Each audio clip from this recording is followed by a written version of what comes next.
Bolsonaro é levado para o hospital após sentir fortes dores abdominais. Mas antes, ele trocou o presidente da Petrobras e recebeu a demissão de Milton Ribeiro do Ministério da Educação.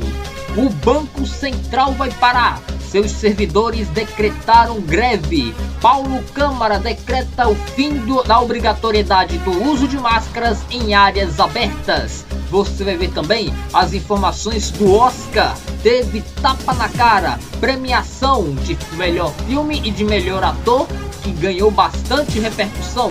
Veja também as informações sobre a guerra da Ucrânia. Um deslizamento de terra em Omã deixou ao menos 6 pessoas mortas.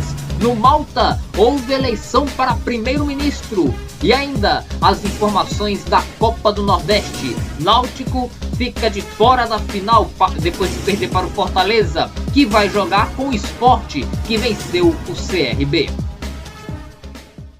Atenção para o top de 5 segundos.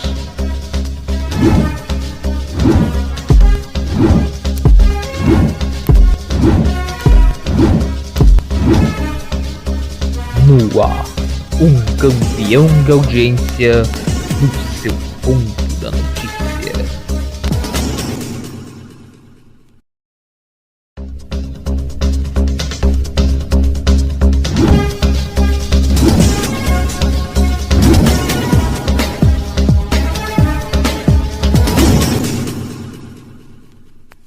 Boa noite para você. Nós recebemos agora a notícia da noite, que é a de grande repercussão no mundo político brasileiro. O presidente Jair Bolsonaro foi levado para um hospital para fazer exames, segundo os ministros Tarcísio de Freitas e Damares Alves. O presidente da República teria sentido um desconforto e foi levado para o Hospital das Forças Armadas em Brasília a fim de se submeter a alguns exames, segundo eu tinha dito Tarcísio de Freitas e Damares Alves, mas quem tem essa informação que foi dada agora foi o ministro das Comunicações, Fábio Faria. O presidente estaria se dirigindo para um evento do Partido Republicanos, onde Tarcísio de Freitas e Damares Alves comunicaram aos integrantes do partido que Bolsonaro estaria indo para este hospital. Segundo a primeira-dama Michele Bolsonaro, o presidente da República estaria passando bem. A qualquer momento poderemos voltar a trazer mais informações sobre o estado de saúde do presidente da República, Jair Bolsonaro, que, repito, foi levado para um hospital das Forças Armadas em Brasília sentindo dores abdominais. Mas antes, nessa segunda-feira que foi agitadíssimo em Brasília, o presidente da República exonerou do cargo de presidente da Petrobras Joaquim Silvio Luna e indicou para a pasta Adriano Pires para presidir a estatal. Bolsonaro tomou essa atitude justamente num momento crucial e crítico para o mercado financeiro global. Isso porque está ocorrendo altíssimas volatilidades, quedas enormes no valor do barril de petróleo, e isso faz com que a economia global fique cada vez mais volátil, e isso pesa no consumidor final, que seriam os usuários, as pessoas que vão nos postos de gasolina abastecer seus veículos. Com isso, a Petrobras agora passa a ser comandada por Adriano Pires, um economista que substituiu Joaquim Silvio Luna, um general. Essa mudança aconteceu justamente num período em que a Petrobras vem sendo muito criticada após aumentar em quase 20% o preço dos seus combustíveis, e esse valor percentualmente chegou até duplicar para o consumidor final. E isso elevou ainda mais os valores dos combustíveis nos postos de gasolina. Mesmo alegando que estava seguindo a política de preços do mercado internacional perante o dólar, a Petrobras seguiu sendo criticada por conta do aumento esse que foi tido como abusivo. Pressionado, Bolsonaro decidiu então exonerar Joaquim Silvio Luna e colocar Adriano Pires. Só que esta jogada pode também ser uma jogada fatal para a estatal. Instantes antes, Bolsonaro recebeu a carta de demissão e aprovou essa carta de demissão do ministro da Educação, Milton Ribeiro. Semana passada, Milton Ribeiro se encontrou num verdadeiro escândalo de corrupção. Milton Ribeiro estaria favorecendo pastores indicados por esses líderes religiosos para receberem verba do Ministério da Educação para se consultarem, terem uma consulta ou prestarem qualquer serviço à pasta comandada por Milton Ribeiro. Mesmo negando as acusações, a Polícia Federal e o Supremo Tribunal Federal abriram inquéritos para investigar o Milton Ribeiro, que além de ministro da Educação, ele era reitor universitário e pastor evangélico. O Milton Ribeiro agora deverá ser investigado na primeira instância da Justiça Federal, já que ele, quando não é mais ministro, ele deixa de ter o chamado foro privilegiado e passa a ser investigado pela Justiça Comum. Milton Ribeiro segue negando as acusações e se diz inocente. Na sua carta de despedida, ele disse que não era o momento em que ele estaria se despedindo, mas dizendo um até breve. Palavras que Milton Ribeiro utilizou ao se despedir da pasta do Ministério da Educação nesta segunda-feira. Outra notícia vinda de Brasília, perceba que as notícias de Brasília vieram com tudo, viu? Porque nessa segunda-feira, o Banco Central do Brasil, seus servidores do Banco Central do Brasil, anunciaram que aprovaram uma greve por tempo indeterminado e que a greve já deve começar já nesta terça-feira, nas primeiras horas desta terça-feira. A categoria reivindica reajuste salarial. O presidente Jair Bolsonaro, no final do ano passado, prometeu aumentar os salários dos policiais federais, servidores da Polícia Federal. E não falou nada sobre outros setores, outros órgãos estatais do governo federal. E isso gerou ali uma instabilidade, uma certa crise. Os servidores do Banco Central chegaram a cruzar os braços temporariamente em alguns momentos, mas agora a situação se agravou e a greve acabou eclodindo. O tempo, como eu disse, dessa greve segue sem definição. O governo federal deverá recorrer à justiça da decisão da greve da categoria. Bom, a seguir você vai ver que Paulo Câmara decretou a liberação do uso de máscaras para áreas abertas em Pernambuco. Você vai ver também as notícias da guerra da Ucrânia e sobre um deslizamento que deixou 6 pessoas mortas no Omã. A gente volta já já.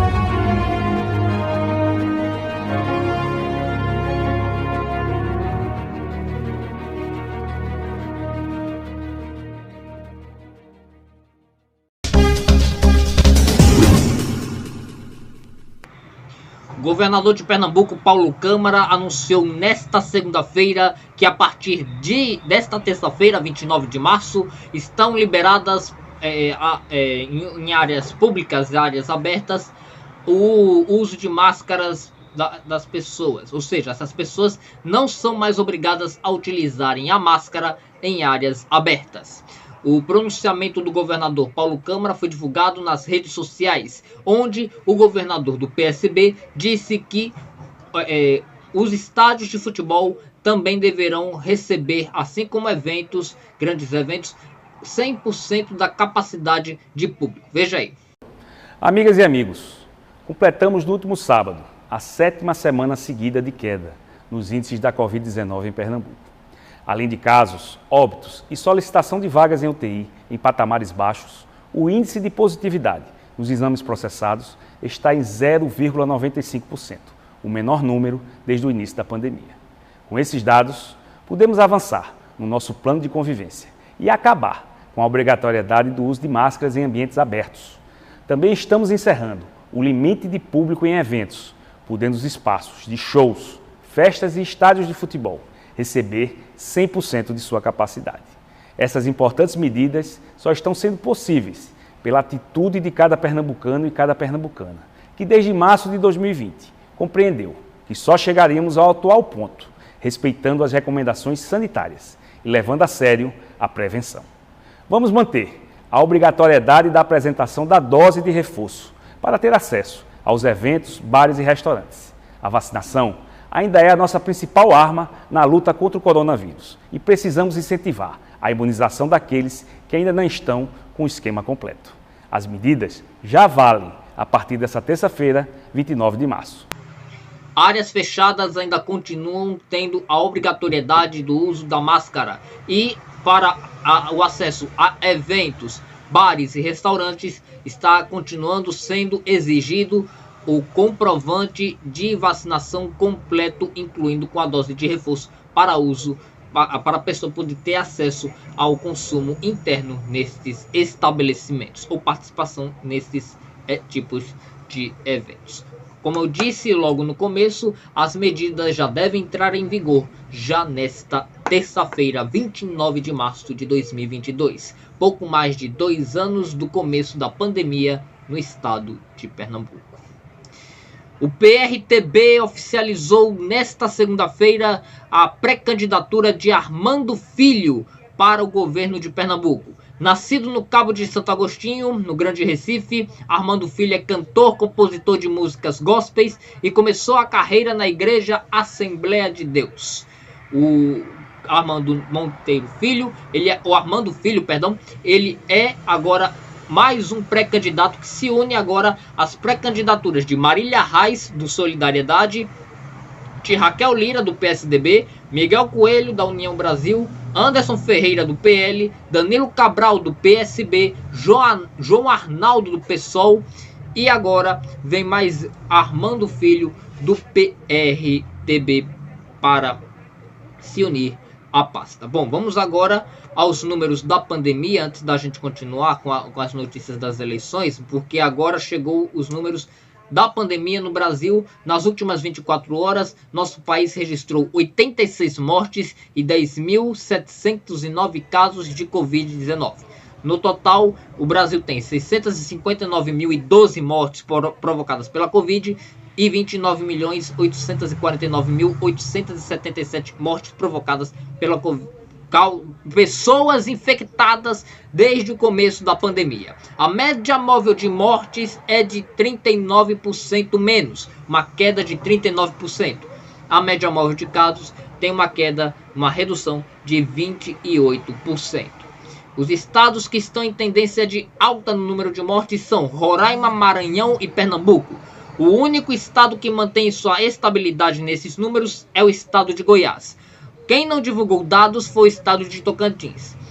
22 estados estão em tendência de queda nestes números. São Distrito Federal, Paraná, Rio Grande do Sul, Santa Catarina, Espírito Santo, Minas Gerais, Rio de Janeiro, São Paulo, Mato Grosso do Sul, Amazonas, Acre, Pará, Amapá, Roraima, Alagoas, Ceará, Bahia, Paraíba, Piauí, Sergipe e Rio Grande do Norte. Números agora que vamos trazer neste momento é da vacinação.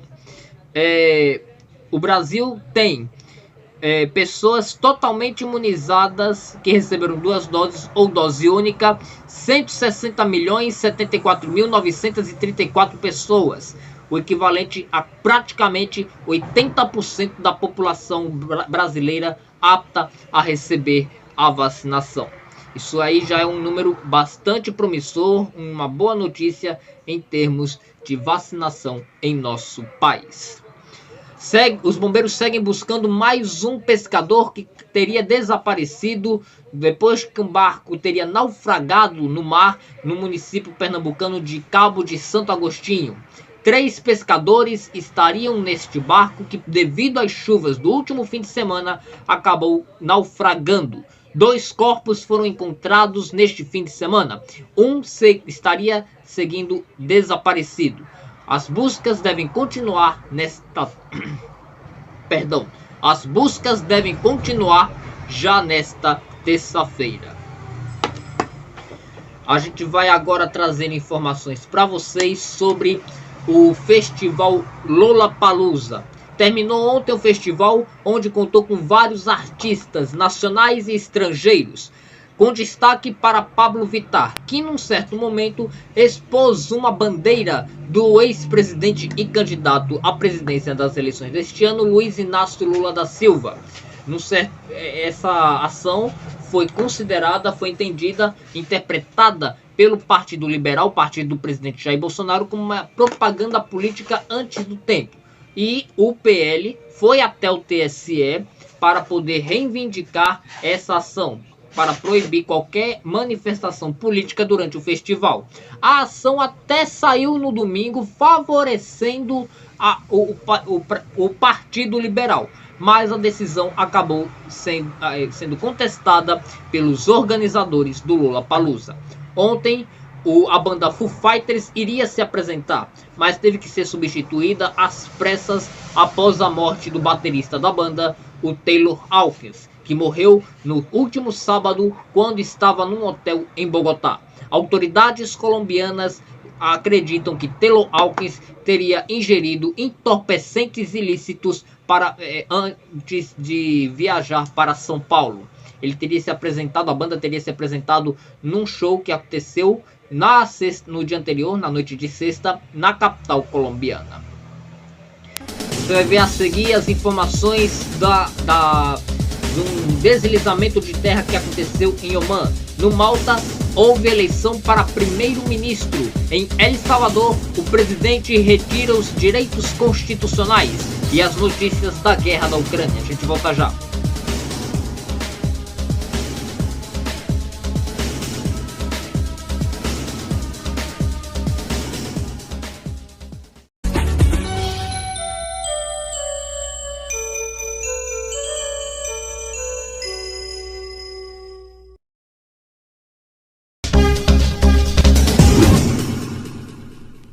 O governo da Turquia deverá mediar o conflito entre russos e ucranianos. Há uma expectativa para uma reunião diplomática entre os dois países em Istambul nesta terça-feira, segundo informou o presidente da Turquia, Recep Tayyip Erdogan.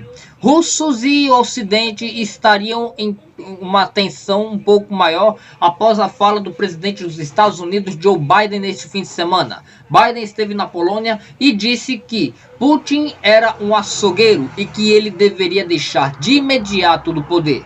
Em contrapartida, nessa segunda, a Casa Branca disse que não foi bem neste sentido que a Rússia interpretou, mas que era para haver uma mudança na geopolítica ali das decisões por parte de Vladimir Putin. O governo dos Estados Unidos não quer uma mudança de poder, apenas quer que Putin deixe a presidência da Rússia por conta justamente desse conflito da guerra da Ucrânia, segundo informou a Casa Branca. Ao menos 5.000 pessoas teriam morrido somente na cidade de Mariupol, que é uma das cidades mais arrasadas dessa guerra da Ucrânia, tida até como o inferno ucraniano devido a este conflito. Em Kharkiv, a Ucrânia teria conseguido retomar o controle de uma periferia da cidade. Os ucranianos estão começando ali a retalhar as contendas, mas ainda de maneira muito tímida em comparação ao poderio bélico da Rússia, que segue atacando principalmente de forma aérea. O prefeito de Kiev disse que algumas equipes militares estariam já começando a recuar. Bom, vamos ver aí, a grande expectativa desse conflito é sobre a reunião que deverá acontecer nesta terça-feira em Istambul. E claro, vamos continuar acompanhando aqui para vocês. Em Omã, a 200 quilômetros da capital do país, que fica ali nas Arábias, ao menos 6 trabalhadores de uma mina de rochas de mármore morreram após um deslizamento das mesmas. Os deslizamentos chegaram a provocar o tombamento de tratores. Estas imagens que vocês veem, captadas pela AFP, a agência de France Press, mostram algumas rochas deslizando no momento em que os bombeiros trabalhavam no local. O governo do país já começou a fazer investigações para se saber o que motivou este deslizamento. Ao menos 20 pessoas morreram num ataque que aconteceu no oeste do México, no estado de Michoacán. As vítimas estavam numa região conhecida por fazer ali festas e até rinhas de galos. O governo do México atribui este ataque a gangues locais que estariam ali sendo conduzidas, estariam ali sendo sustentadas através do tráfico de drogas. O crime organizado no México deixou desde 2006 ao menos 346 mil pessoas mortas. Esse aí seria mais um retrato da violência do crime organizado que assola o México desde esse período. Michoacán seria um dos estados mais perigosos do México na atualidade. E a seguir as notícias do Oscar e da Copa do Nordeste. A gente volta já.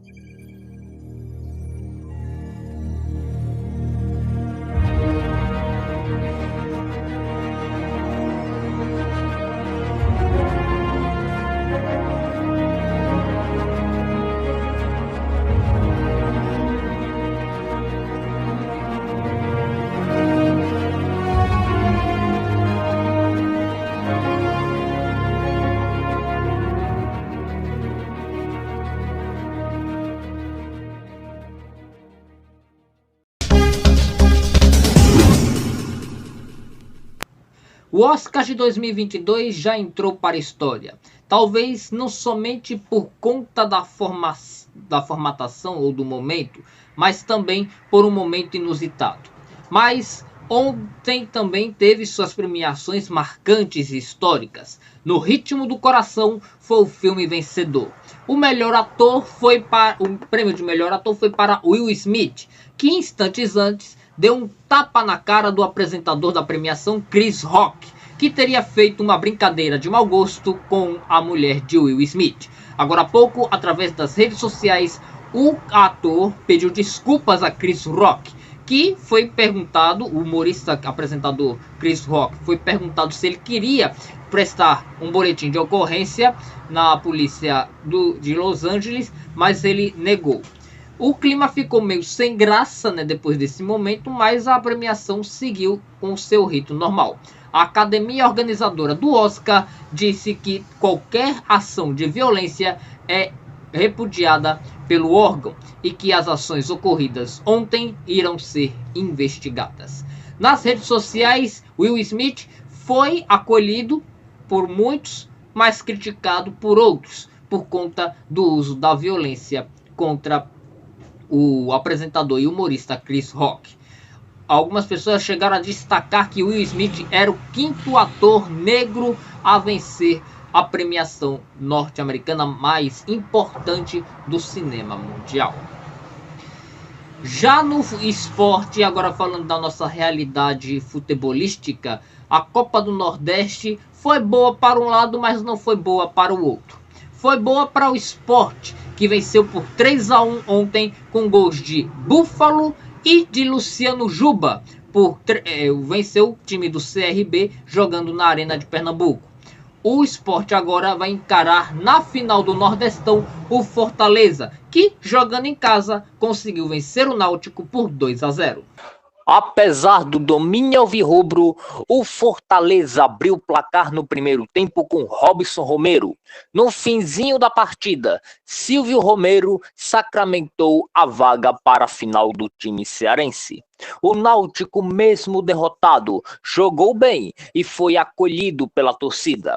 Agora, o Timbu se prepara para enfrentar o Santa Cruz na semifinal do Campeonato Pernambucano.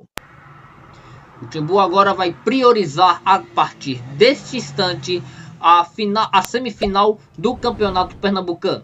O jogo único deverá acontecer neste sábado às 4h30 da tarde no Estádio dos Aflitos, a Casa do Náutico, contra o time do Santa Cruz. O seu Expresso Direto de hoje fica por aqui e a gente volta amanhã, se Deus quiser. Para você, uma ótima noite.